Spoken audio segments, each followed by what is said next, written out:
Hello and welcome to our London History Podcast, where we share our love of London, its people, places and history. This podcast is designed for you to learn things about London that most Londoners don't even know, all in 20 minutes.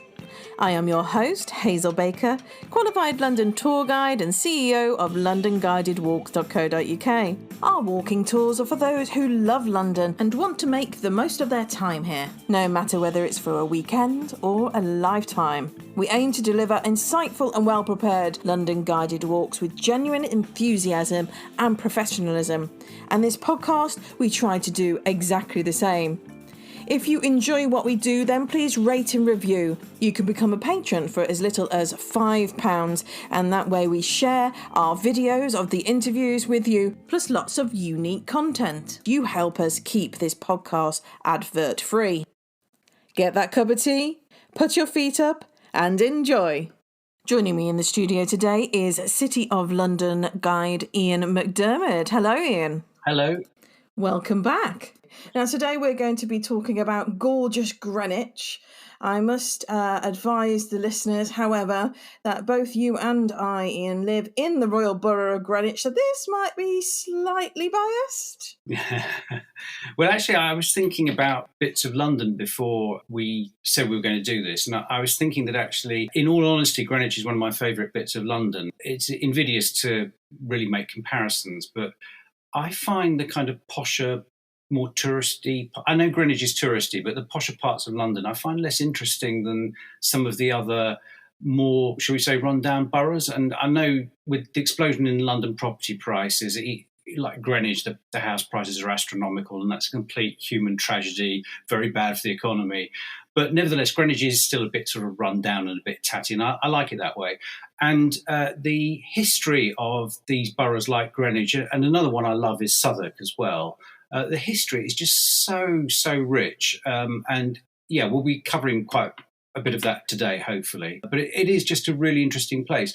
And the other thing to say about Greenwich, of course, is just the splendour of the architecture, because we're going to be talking about the Royal Naval Hospital or Royal Naval College as is. And I mean, it's just amazing. I mean, just the list of architects that worked on it. I mean, you've got the Queen's House by Inigo Jones. Then the overall design for the Naval Hospital is by Christopher Wren. He's aided by Hawksmoor and Vanbrugh. The original bit of the hospital is built by John Gibb, who's one of the leading architects in Charles II's reign. It's later worked on by James Athenian Stewart in the 18th century. Thomas Ripley, who's the man who designs the Admiralty building, also works on Greenwich Hospital. I mean, it's a roll call of the finest English architects. I mean, it's just unbeatable. And that view of Greenwich, either from the north or from the south, is just amazing. So from the south, if you stand on the top of the hill in Greenwich Park, where the observatory is, and look out over the Queen's House, the hospital, and then on to Canary Wharf, and admittedly, Canary Wharf has obviously changed dramatically, not necessarily for the better over the past 30 years, but nevertheless, it provides some kind of backdrop to it. Even more so if you look from the other way, which is the way it's designed to be looked at, from the river. And also imagine that in the past, if you're important in the past, you'd probably be quite high up, i.e. in quite a big boat. So maybe the best way, I mean, you can do it from the river ferries today, but maybe the best way is to go over the river to Island Gardens on the other bank and look back. And it's got to be, I mean, that view is unsurpassed, surely in all of Britain. I mean, it's the best, and it's here in London. It's fantastic. Yeah, I totally agree with you. And for listeners, I have shared some of those views on the show notes. So if you go to LondonGuidedWalks.co.uk/podcast and click on episode 58, you'll see a few examples there. So Ian, do you want to tell us a little bit about Tudor Greenwich? The history is extremely rich. So we're just describing the Royal Naval Hospital, and the Royal Naval Hospital is built on the site of a Tudor palace. So the origins go back to the 15th century when Duke Humphrey of Gloucester, who's the brother of Henry V, has a house there. And it's rather a splendid brick-made house. And that is then taken over by the Queens of England. And then in the reign of Henry VII, he rather likes it himself, and he makes it one of his main palaces. And he rebuilds Greenwich Palace. Then, of course, it's taken on by Henry VIII, and Henry VIII makes some important changes. He adds an armoury to it, he adds a tennis court, and he adds, most famously, a tilt yard. And the tilt yard brings us sort of right up to date in terms of news about Greenwich Palace, because it was just last autumn that archaeologists from Greenwich University found the footprint of this tilt yard. Originally, they thought it had been sort of immediately in front of the Queen's house. They've now located it a bit further to the east of that, about 100 metres to the east, because they actually found the origins of the octagonal towers that marked out the grandstand for this tilt yard. So if you imagine a tilt yard, a jousting ground with a pole of wood separating the horses, and then on one side of that there was a big grandstand, and this grandstand was made up of the octagonal towers with a kind of grandstand built in between the middle of them. So it's quite a splendid thing.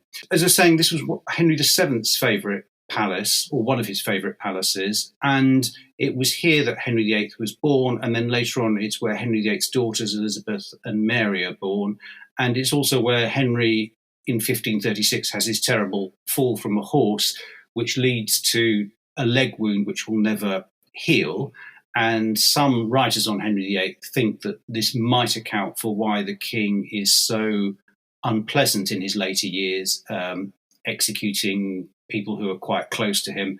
The problem with that is I think it rather implies a sharp distinction between the younger Henry, who doesn't seem to me particularly reluctant to have people executed. But nevertheless, anyway, that all happens at Greenwich. And we've got to imagine in the Tudor period that there's nothing left of this. But you've got to imagine a sort of low-built, brick-built building with a large tower at the western end of it. And so extremely important. Then what happens historically is that, first of all, in James I's reign, he gives to his wife Greenwich Park, and she commissions Inigo Jones to build the Queen's house. In amongst all this jumble of Tudor buildings arises Inigo Jones's house for her. And this house, which is still there, obviously, is of enormous importance. It's often described as the first Renaissance building in England. If we pick that apart a bit, first of all, it is true to some extent because Jones is the first person to fully utilise the ideas of Italian architecture without any kind of decoration, embellishment getting in the way. So we can talk about Renaissance buildings in England, but they tend to be covered in a mass of detail, things like strapwork, grotesques, which are all inspired by classical models, but the overall effect isn't particularly classical. And with Jones, you get a real expression of Italian mathematically inspired architecture. And his particular inspiration came from Palladio. And if you are familiar with Palladio, or you can look up his buildings in a book, you can see that the Queen's house is very similar to a lot of Palladio's designs. So it's got a little balustrade running around the top. It's got this swirly staircase in front of it. And round on the park side, it's got an area cut out of it to make a loggia. And all of these are fairly directly inspired by Palladio. The main thing is it's geometrical in form. It's all done to proportions. And inside, it's got this famous cube room, which is the sort of main room in the house. I mean, we might want to qualify that first Renaissance building in two ways. One is it's a bit problematic talking about the Renaissance itself, because if you accept that this building, which was finished about 1640, is part of the Renaissance, it makes the Renaissance itself rather an unwieldy concept extending all the way from the early 15th century in Italy to the 1640 in England. So there's a bit of a problem with defining the Renaissance. But also, this building took a very long time to complete, and by the time of Queen Anne's death, and it's later taken on by Henrietta Maria, only the foundations have been built. And in the meantime, Jones himself builds and completes the banqueting house, rather, in Whitehall. So the precise claims about it being the first Renaissance house, I think we need to take with a degree of scepticism, but nevertheless, enormously important building. And it's beautiful, isn't it? It is. I mean, it is absolutely splendid. As I say, from those two viewpoints I've mentioned, absolutely important. And I was earlier on going on about how fantastic all the architects were and how brilliant this view is.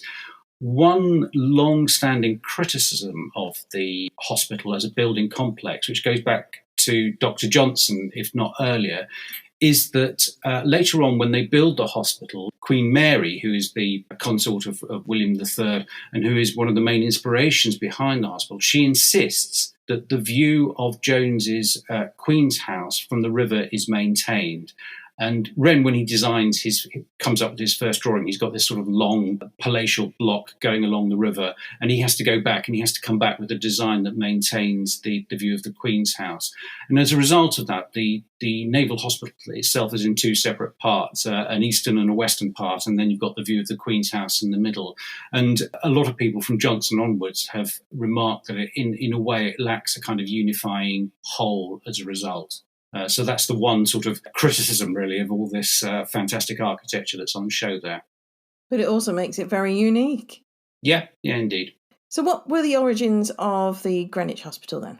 Well, you've got this sprawling Tudor palace towards the end of its life with this very geometrically inspired building sitting in the middle of it. And Charles II comes to the throne and he decides he'd like to build an entirely new palace there, and he'd like to build something rivaling Versailles, the palace that's being built for Louis XIV.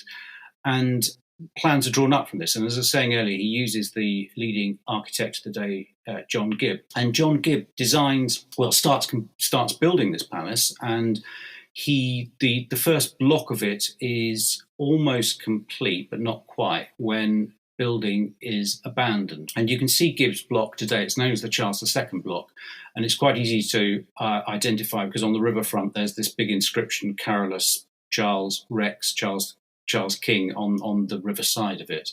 And it's quite interesting. If you go into the Queen's House, they've got a display of a large number of paintings of maritime themes, but also of Greenwich. And you can see quite a few paintings of Greenwich of this time. And you can see the remains of this sort of higgledy-piggledy Tudor palace, of most of which is being pulled down, but some of it's still standing. And you can see the Queen's House. And you can also see this block arising on its own amongst the midst of all of this. What happens is they run out of money, and Charles lacks interest in the project, and it's never completed. And then in 1688, Charles II's brother, in theory, abdicates, but in fact chased from the throne. William and Mary come in, and they've got this. They've got this sort of site with a royal palace that's been begun but not quite completed, and it's a bit of a question as what to do with the site. And one of the things that's interesting about Greenwich, and it reflects on William and Mary's priorities, is that because they've come in the what's so-called Glorious Revolution, which is largely at the behest of Parliament and the English aristocracy, their monarchy is defined in a way in opposition to the absolutism and what they regarded as the arbitrary power of Louis XIV over in France. And in addition to this, they are Protestant monarchs, unlike James II, who has been, in fact, deposed, and unlike Louis XIV. And therefore, for them to build a big palace like Versailles, even if they had the money to do so, would not have fitted in with this new ideology. And if you think of William and Mary's main palace building, it's that extra courtyard at Hampton Court, which is very splendid, but very modest and, very small dimensions compared to Versailles, for example. And Queen Mary is keen on using the site for a royal hospital. And in 1692, there is a long battle at La Hogue, a sea battle, which lasts a few days, and which the Dutch and the English fleets are victorious, but for which the casualty list is horrendous. And it might be worth adding at this point that battles throughout history are always absolutely horrific, but the particulars in the ways in which they are particularly horrific vary over time. And when you're talking about wooden sailing ships, the majority of the casualties are caused by wooden splinters. So a cannonball goes into the side of the ship, the end of the ship, massive wooden splinters are sent flying all over the interior, and limbs are ripped off, horrific injuries.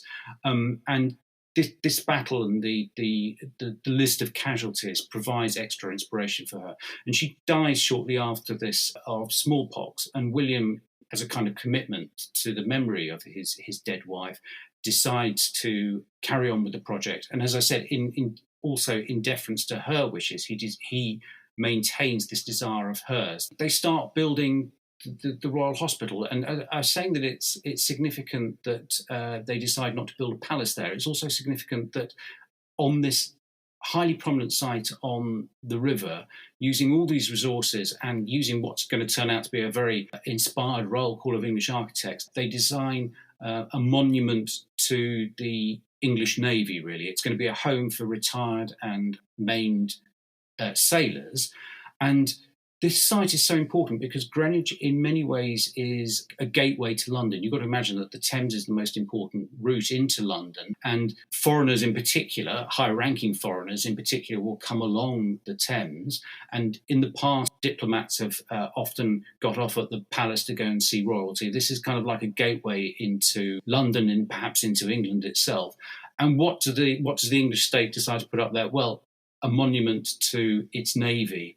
And this is kind of a statement, rather than having a palace as you might have had, well, as you had in the past and as you might have had if you were a continental monarch, you have a hospital to the sailors, saying that these are the people who are defending English liberties. They are so important that they are here. We have this truly fantastic building which is dedicated to them. So it's kind of sending out a message on the contrast between England and French absolutism.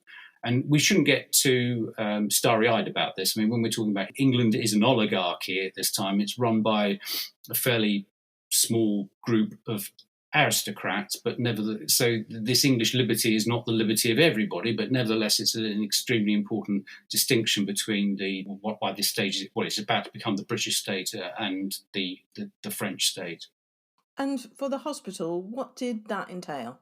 Well, first of all, they got to raise the money for it. So saying that one of the limitations of the British Crown is a lack of resources compared to these absolutist monarchs like Louis XIV in particular. It's Parliament that controls the purse strings. So the first thing is to raise the money, and they do this in various ways. If you go into the Painted Hall, which is open, you have to pay an entrance fee. Yeah, if you buy a ticket online, it's £12.50, or if you go on the Sunday, the first of the month, it's only £5. What is the eastern end of the Painted Hall? You can look up and you can see these large boards with lists of subscribers headed by the King and Queen, and these were subscriptions that they elicited. And so if you wanted to be seen to be amongst the great and good, you were under a certain amount of pressure to have your name up in golden letters on these boards. The Treasury voted a certain sum to the building of it. I think they allocated £2,000 per annum for the construction of it. This is how the hospital is financed, but it's interesting. If you go into the courtyard facing the river and you stand in the middle and look at the two blocks, if you turn to the west, you can see the Charles II block, which is this one by Gibb, which they took on and which they completed. And you can see a rather splendid and ornate pediment with figures, one of which is the Thames in it. And then if you turn around and face the other way to what is the Queen Anne block, you can see the pediment is empty, it's just completely plain. And this indicates that money was always a problem and that they were always a bit short of funds. But nevertheless, in the early 18th century, I think it's 1705, they take in the first pensioners. They're there until the 1870s, when the hospital is converted into a college for naval officers for their training. So once again, Ian, I think you've shown that there is so much to see and do and to learn about Greenwich. It is a fantastic place to explore. So thank you very much for that. Yeah, my pleasure. If you'd like to hear more about Greenwich, then dip into episode 40, which is all about Charles Dickens in Greenwich. We also do scheduled walks and private tours in Greenwich, so you can book us for one of those and get to see the real level of detail that we're talking about in this podcast. And for all of our patrons, we have a little extra from Ian coming up shortly. A big shout out to Tracy in Pennsylvania for reaching out and saying that she loves the podcast and has listened to every single episode. Thank you, Tracy, for reaching out. It really does mean the absolute world to us, and I'm glad that you're enjoying it. Hope to see you when you come back across the pond. That's all for now. See you next week.